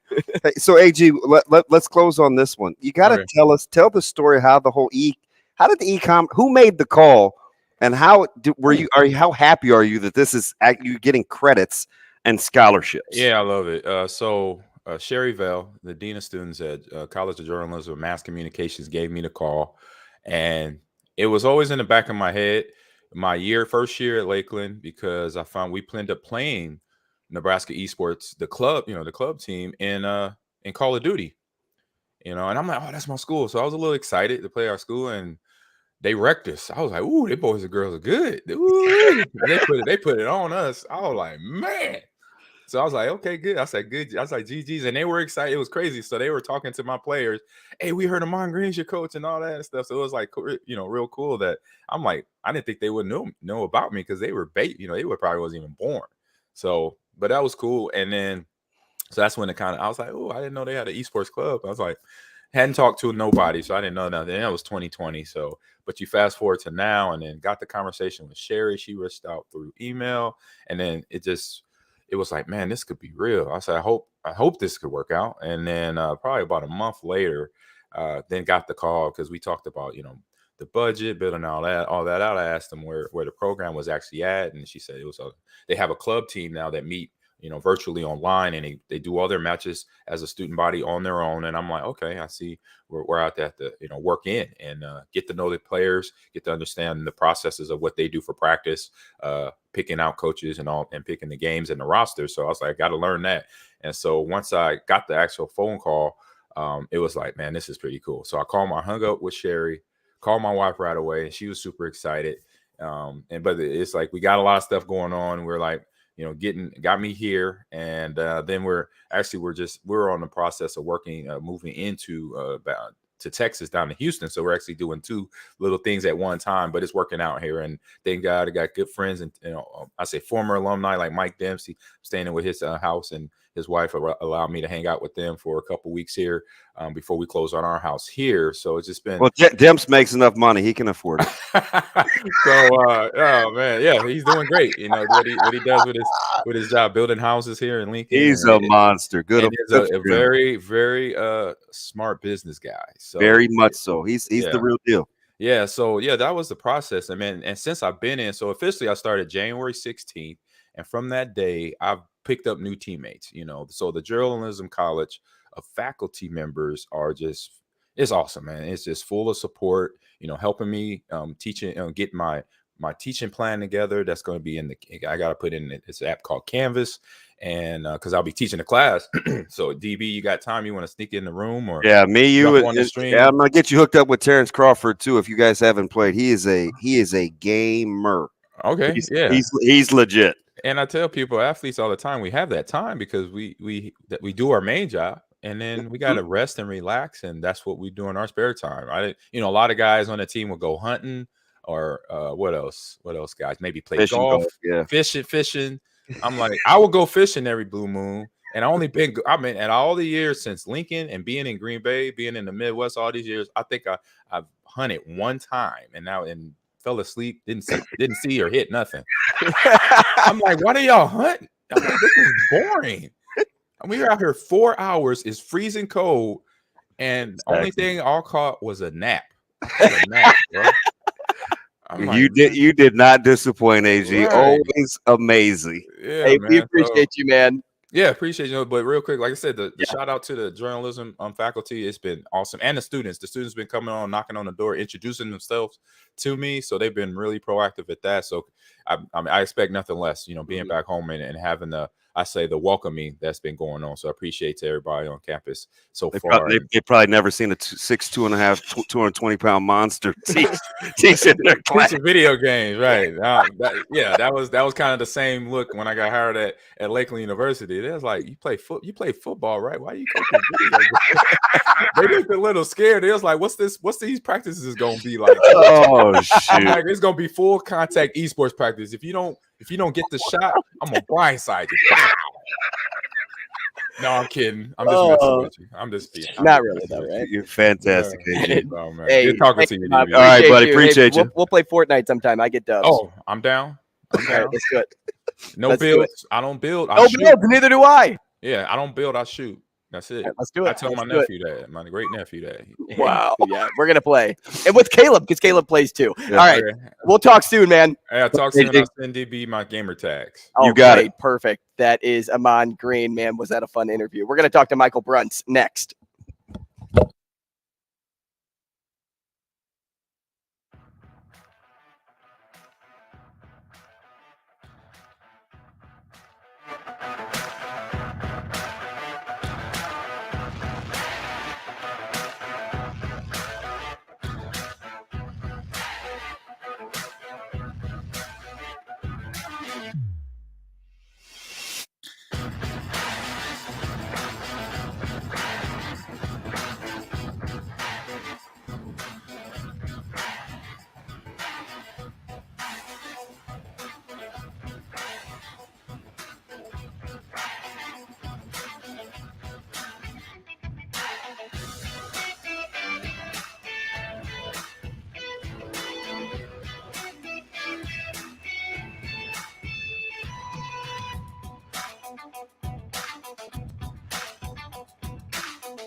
Coffee and Cream with Rogers and Benning on Hail Varsity Radio.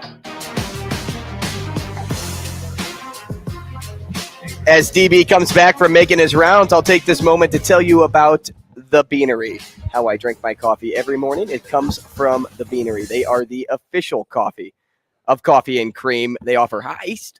It's hot and iced. Sauter's got you They shook offer by hot, saying they he'd offer pin you. iced. They offer frozen. Yeah, no, I have plenty of coffee in me to take Sauter down right now, and it's courtesy of The Beanery. And let's just say I need a muffin after my fight, and I'll probably go to The Beanery and get that after I take Sauter down. It's going to be like 16-4.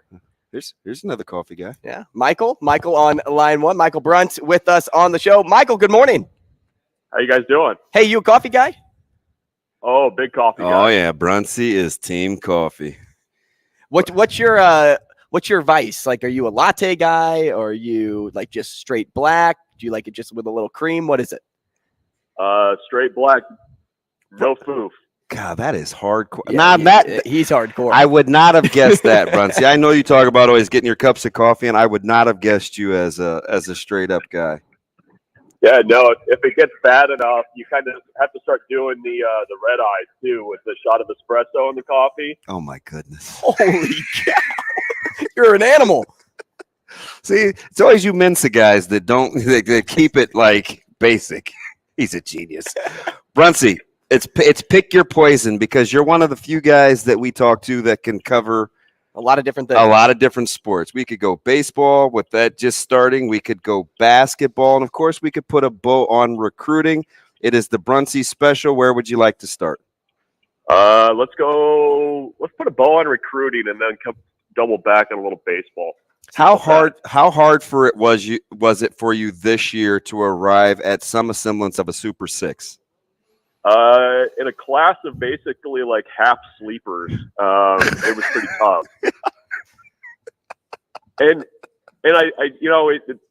I mean that's just the nature of how Matt Rule's going to recruit. I mean, I think if you include the transfers, I think you can get there pretty easily. But man, if it's just the high school and the JUCO guys, it's tough, and you're almost kind of having to trust your own evaluations of Matt Rule's evaluations. So it's tough, but yeah, I mean, at least you have options. I mean, it's a massive class, so you got some guys to choose from. Who would you say is a favorite of yours on the offensive side of the ball and the defensive side of the ball? Well, I think obviously Malachi Coleman's an easy one to start with on offense.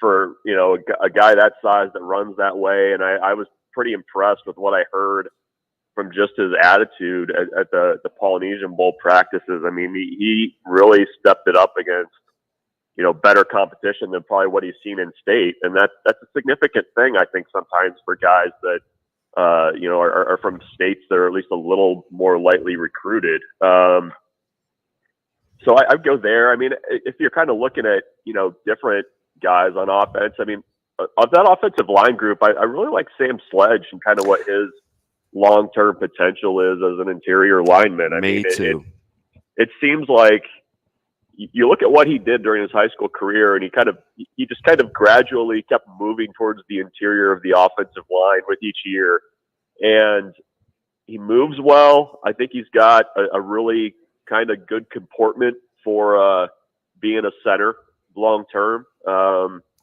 And I think that's a spot that Nebraska struggled with. It's a tough spot to recruit to find guys that are true centers, and you're not trying to kind of round peg, square hole something. And I think just long term, I think he's a good option there. And I like the fact that they've got Ben Scott for a couple of years as a transfer to kind of let Sledge grow up behind him. So that's kind of where I'd go on offense. Defensively, I mean, Eric Fields is a guy you have to like. And Team Brunts. What's that? I'm Team Brunts. You're 2 for 2 right now. Yep. I think Sam Sledge is a multi-year starter, and I think Fields is the most dynamic defensive player they recruited. I liked Fields anyways. And then when you're like, okay, we're going to run a 3-3-5, you're like, oh, okay, that's a little bit more interesting. I don't know if that's your rover long term or where you're going to put him, but I mean, you watch his film and he runs well. He gets to the ball with violence when he gets there. And, you just as a little bit of an undersized linebacker, you don't want to say the name, but I mean, you kind of start thinking Levante David when you're watching it. And again, you don't want to say the name, but I think that's, a huge get for them as a guy that was really overlooked and didn't have a ton of. I mean, his only other official visit was Arkansas State. Mm-hmm. So, that's just a really nice job of evaluating and recruiting there. Bronzy, let's go to baseball because I thought it was interesting. Around here, this, Nebraska fans don't like to hear the word culture, chemistry. They give you the eye roll. I think Coach Bolton, his staff, they were kind of letting you know, and his presser, that last year wasn't all that fun. He's got a little bit of an older group this year, and they're stressing chemistry. Did that surprise you that he was so public about that? No, not at all. I know just that group last year, it just didn't ever click. And I don't know if part of it was you're coming off a year where you had Jackson Hallmark, Spencer Schwellenbach, these really big personalities, competitive guys. But they really struggled with it last year. And then when you have Kyle Perry and Jake Buns both go down, two guys who were really important kind of mentality guys, it just didn't fit. And, I know in the off season this year, in the fall, a big thing for this team was they started playing competitive ultimate frisbee. Like that was the thing that they got together and did. And it got so competitive that like they had to start making rules about, you can't do this, you can't do that, because they were afraid that somebody was going to get hurt. And that just is kind of the idea, I think, of, breeding competitiveness, but also being able to hang out with guys after you're done. I mean, it really does feel significantly different. And a lot of the kind of leadership faces are the same, but I think they've added some JUCO guys and some older type pieces to this roster that really kind of fit and mesh well. So does that matter?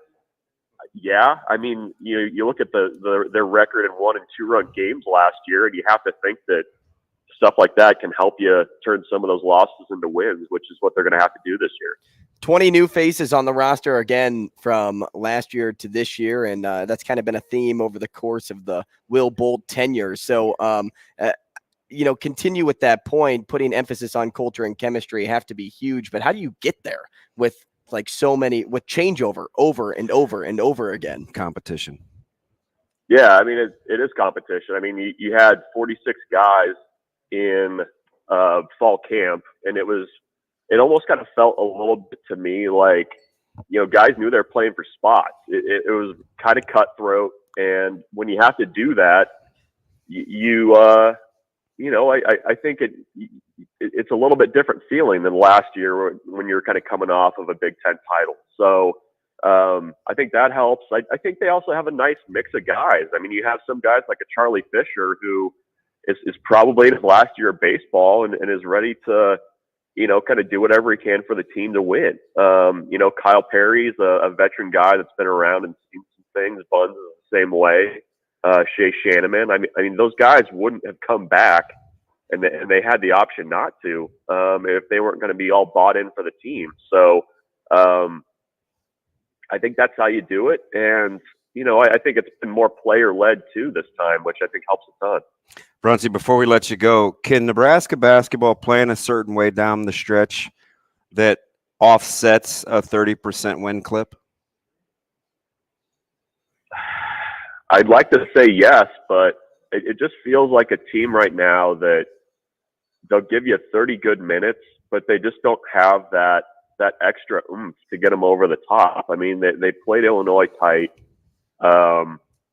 I think it's going to have to be kind of if they're going to win games, they're going to have to be rock fights, and you're going to need somebody to step up and kind of have a really good game, whether it's Casey or, you get Wiltshire finally making shots or something like that. I mean, the recipe doesn't look great right now for this team. I mean, you lost two guys that were so imperative to the way you do things and kind of making those plays at the end of games that you have to make to win. So to me, it's just you almost got to kind of get to the old Rutgers approach and just turn them into rock fights. And I don't know if they can do that right now.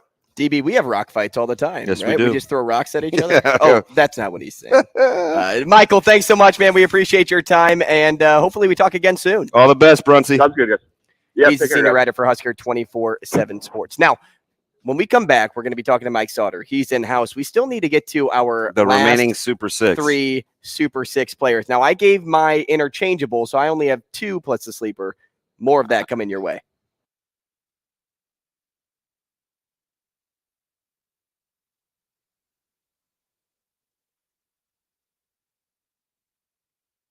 Rogers and Benning will be back in 4 minutes.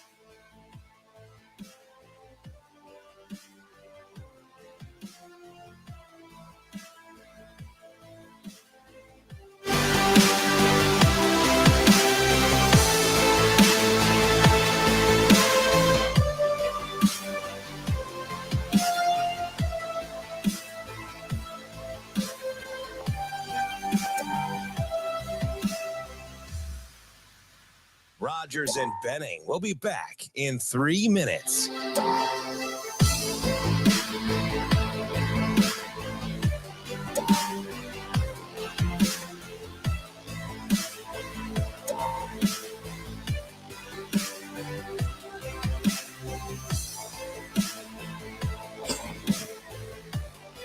That is not correct.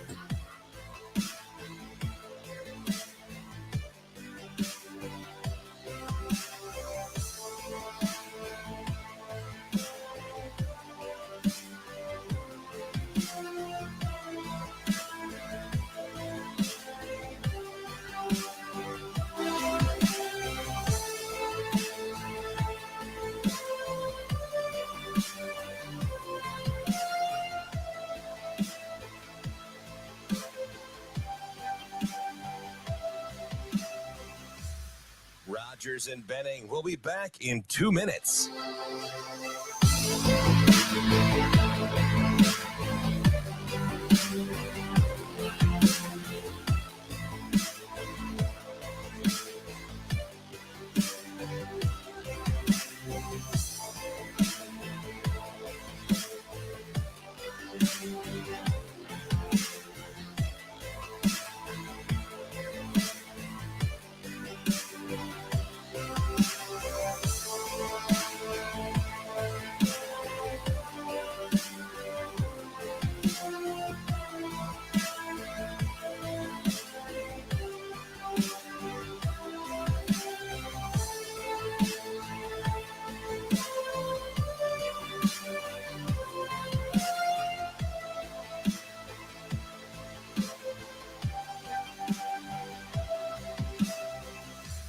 Rogers and Benning will be back in 1 minute.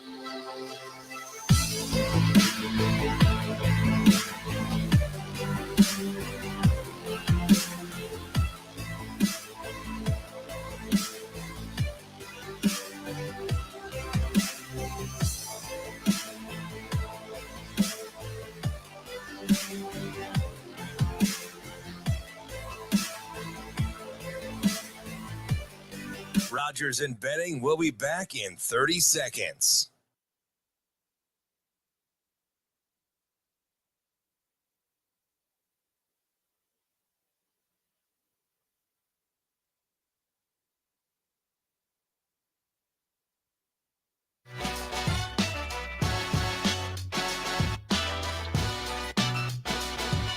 Coffee and Cream with Rogers and Benning on Hail Varsity Radio. This segment with Mike Sautter is presented by Awaken Men's Health. Oh, yeah, no doubt. No doubt. Mike Sautter. I would agree, Damon. Mike Sautter. Yeah. Mike Sautter. Oh, man, you're going to put me on the spot. Mike Sautter. Hey, we're winding down Friday as we do every Friday with Mike Sautter, apparently. It's Acres Ale time, too, to wind down my weekend with. To wind down my week with, to go into the weekend with. They brew their beer with what kind of corn? Whose corn's better, DB? Nebraska's corn, that's right. Crisp and clean with a light, refreshing flavor. It's locally brewed. It's the perfect beer. I'm telling you guys, when you are done with high school basketball tonight and you're like, oh, man, my week is cashed. Oh, get an Acres Ale. God, I'll be the one you want. I'll be sprinting, too, because I'm coming from Millard South, which is arguably Elkhorn South. The second worst place to watch a basketball game that's not West Side with the parking lot to get to West Side, Elkhorn South. Omaha Central's pretty bad. Yeah, but you know what? I know where to park. We'll talk about that. Under the I got and because I'll walk on the front end to get out quicker on the back end. Mm-hmm. Yeah, I don't have any problems. Yeah, people want your segments to be longer, and so I told people, full disclosure, when we cut out the uhs and ums, there's a lot of information in between. Wow. So what?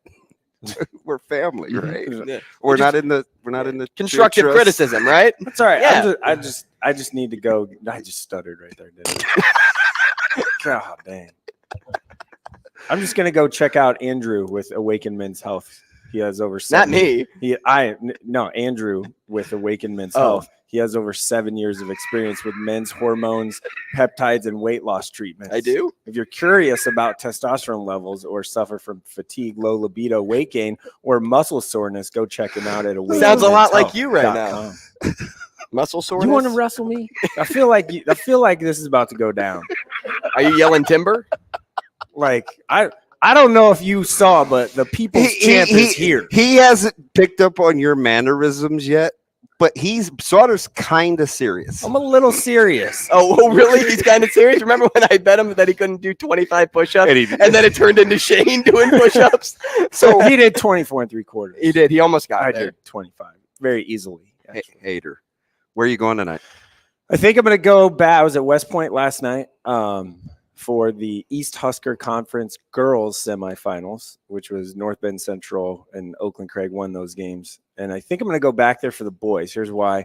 Howells Dodge, I think, has a chance to make a run in D1. And I just like to see as many, as many teams as I can that I think might be in the conversation for a state title. So I know what I'm talking about when it comes to March.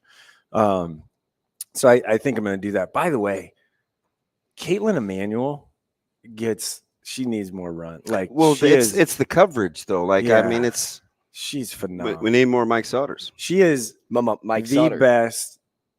She might, if there's like athlete of the year stuff, she's definitely in the conversation. 100%, and has been. They're trying for 4 straight state titles in basketball. She's made it in volleyball a handful of times, or led her team to it.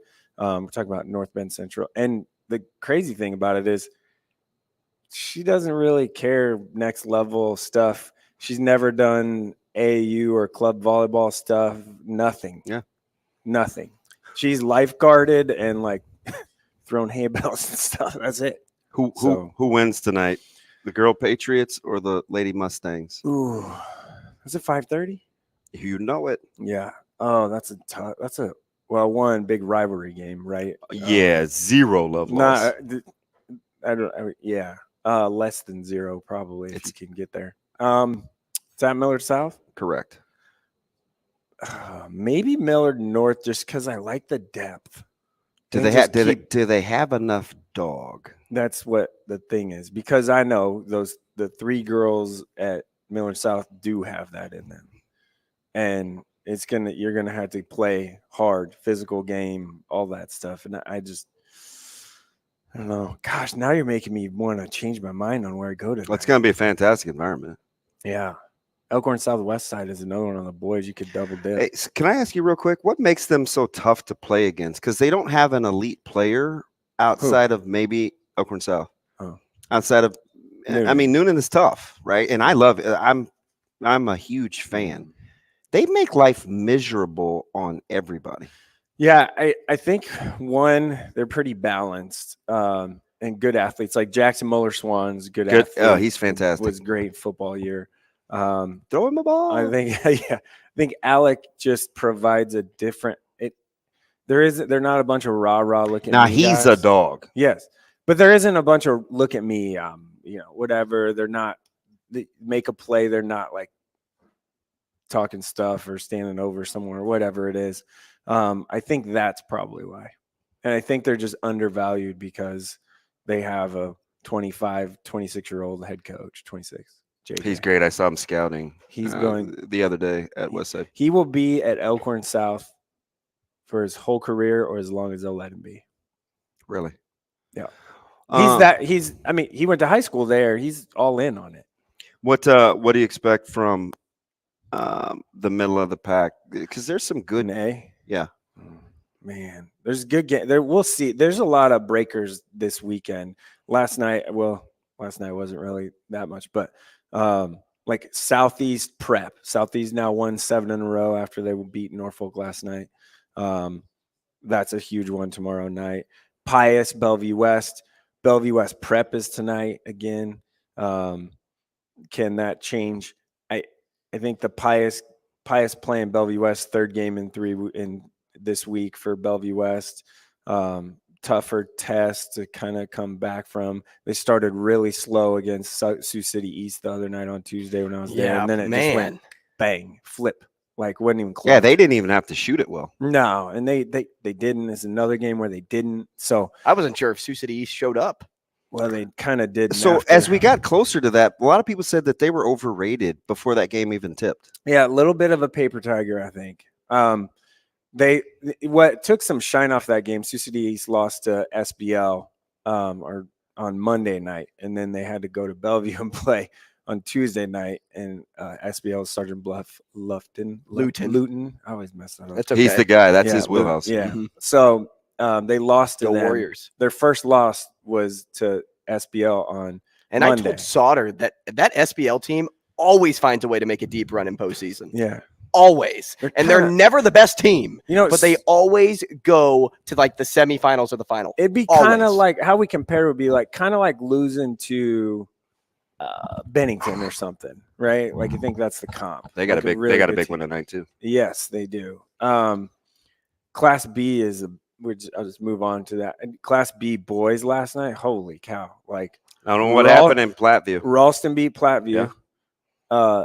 Elkhorn North beat Mount Michael in the Palace at Mount Michael. Yeah, shout out to Team Spooner, but Elkhorn North, they're going to be a thorn for somebody that doesn't prepare well. Here's something here.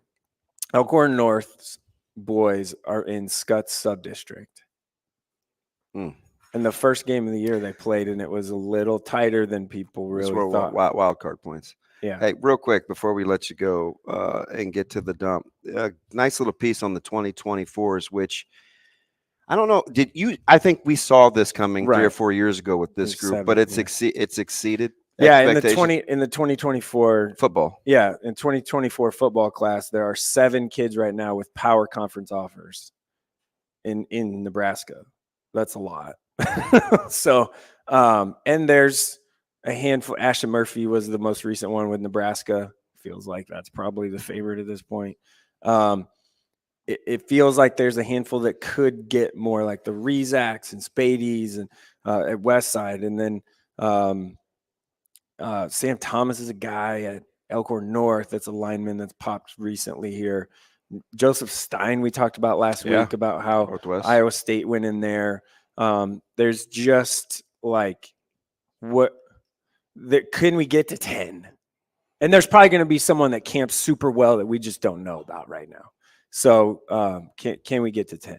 That's the question. So last week, this is before this piece came out, but when you start putting the scholarship offers to paper of those top 4 or 5 guys, you're going to be well over 75 Power 5 offers between those guys. Right. It's a lot. Like right now, you just like Kalen has 15. Caleb is 7-8 right now. Man, he's up to 10. 10, yeah. McMorris is trending. Caleb Pyfrom is trending. Like all these guys are training, they just keep coming and coming, and it's not like regionally, right? We're talking Virginia, Duke, Vandy. And Carolina, and like Stanford, Vandy, like all these places have started coming in here a little bit. So it'll be real interesting to see what, Rule and his staff, obviously they're working really hard in state. It's tremendous. Did you catch his line the other day about how when he said, "This is what we do"? You guys are making it seem like this is a big deal and we love it, but 8 schools in a day, shouldn't be a big deal. And I was just like, you know what I wanted to say? Well, tell that to last. no, that's what I'll say. Tell that to the last staff. About, but I remember Mickey saying that, and he was like, he's like, no, that school isn't on my list, but I'm going anyway. I'm here. Like, this is what we do. Mickey did a really nice job, especially in Omaha, for sure. Of bridging the gap. Yeah. That's going to be undersold, but he kept Nebraska. Benson's and Bryans. He kept Nebraska in it. Yeah. He really did. He's 8 in a day, no big deal. It's a lot. People don't factor in drive time too. Like, dude, you got to drive to these schools, and then you got to stay at the school for how long? How long are you there? 10 minutes. I remember when when Coach Rude first got here, and this is how the talent level has changed. He was going from Scotts Bluff to Burke. Yeah, crazy. That's 6.5 hours. Yeah. Sautter, we'll continue conversation with you over to Morning Dump. But for the show today, thank you for joining us this week on Coffee and Cream. We'll be back next week. Thank you to all of you that showed for our live event at Hale Varsity Club. Again, that's on the 1st and 3rd Fridays of every month. If you want more, go to Morning Dump. We will see you next week on the show.